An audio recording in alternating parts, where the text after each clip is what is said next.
Ladies and gentlemen, I am about to call up an amazing woman who has been, the brains behind this operation. She was already talking about DBNC 2024 before 2023 was even over.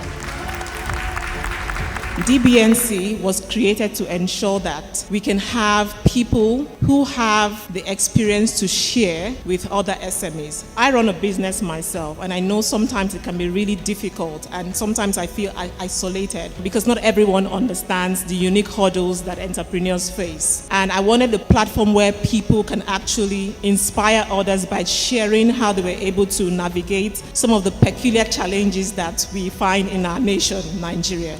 We'll be having keynote addresses, panel discussions, networking sessions, and we'll also have the business pitch. In Nigeria today, why are we excited about doing business, or the country, before we actually doing the business? Gross domestic product, I said, is 475 billion. We have just over 200 million people. 5 states in the northern Nigeria accounts for 54 million people. That is more than the population of Kenya. So in this country, the size does matter. That is why a lot of companies are excited about coming to Nigeria to do business. If we use high interest rate to drive down our inflation rate, what happens to the ease of doing business? Agriculture as a case study. Best case scenario, you want to be more diversified as an industry.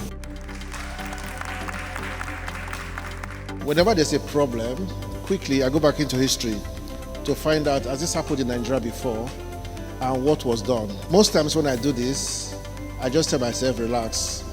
This one is even small. If inflation is 31% now, and you are screaming, just know that in this your beloved country, inflation was once at 72. So there's nothing new. It's only new to you, it's not new to the country. And if you go back and study history, you will learn what companies that survived then did to survive.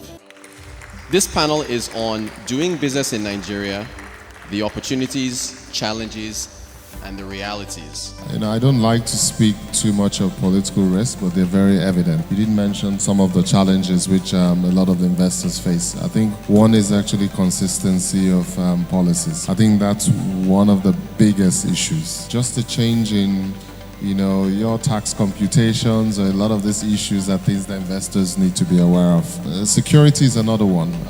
We've had investors who, time and time, they don't understand the terrain of the environments which they're going to operate in. And then they plan a business, and then they come in and realize the security challenges around the areas are not pre-planning on how to navigate this, gets them into a lot of issues. Just moving raw materials from one place to the other becomes a challenge. So if I was to challenge government to support SMEs, my challenge would be, how do you create an environment where the degrees of uncertainties that ravage businesses can be reduced significantly?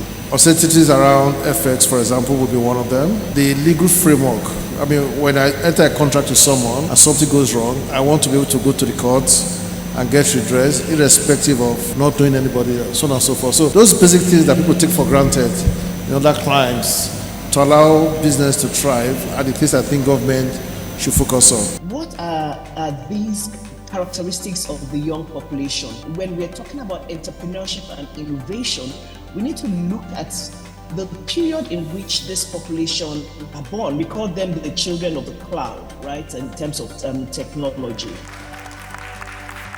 I thought it was important to do a helicopter view of global female entrepreneurship before bringing it closer home and then talking to Nigeria. But the key thing, or the key point that we must make, or that we will take away from here, is that it's very important to empower women, particularly female entrepreneurs. It's a prerequisite for inclusive and equitable economic growth, because it's been confirmed that women are drivers in every economy. And when you have women who are actively participating in an economy, you see better businesses, you see more resilient structures, you see diversity in the workplace. You have to understand how to lend. For example, cash flow-based lending, not only collateral-based lending and all that. So the second aspect of development Bank of Nigeria mandate is to provide capacity building, what we call technical assistance to the financial institutions themselves, so that they're able to also provide finance to the micro, small, and medium enterprise. I'm sure there are a number of initiatives that are in place to sort of help these SMEs. But what we often find is there's a knowledge gap between where you can access the funds and the people who need the funds. One of the things we really want to achieve in a country like Nigeria, even though it's big, we've seen the destruction brought by the telcos with the mobile communication, but the penetration is still 50%. We're the tip of the iceberg at the moment. Africa is the future. We're in Nigeria, but I want you to think Africa. All right? Africa is not just the future, actually, it's now. There's something in psychology we call the power distance between the leaders and the rest of us.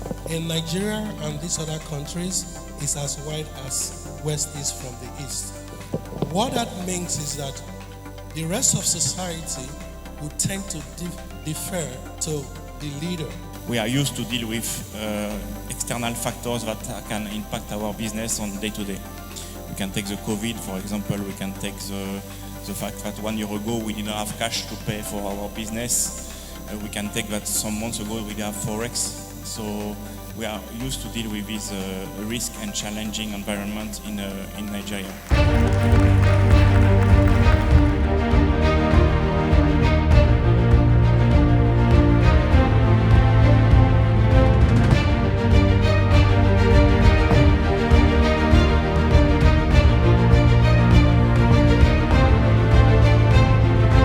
So we have 4 businesses that will be pitching live today. And I'm super excited to be here today to share with you our mission at Machoi's Nigeria. We're actually moving from the scratch to the top to ensure that we have better fertilizers for food crop production. We are building what we call the Airbnb of vehicle rentals in Africa. Where are they located? How many can you have within even just one community, not even a state? How easy is it to scale them up? Community markets in general has been one of the most underserved markets everywhere, especially on the continent. First of all, we'd like to give a round of applause to all the entrepreneurs.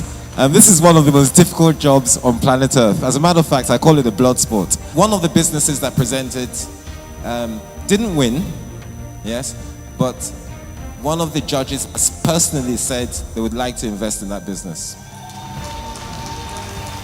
Please put your hands together for MenScribe. You didn't win, but you got some money. So lastly, the business that we thought has the best chance of immediate success, that we felt solved a real problem. I don't know what you all feel here, but without much further ado, the last is never the least. Scrap Top.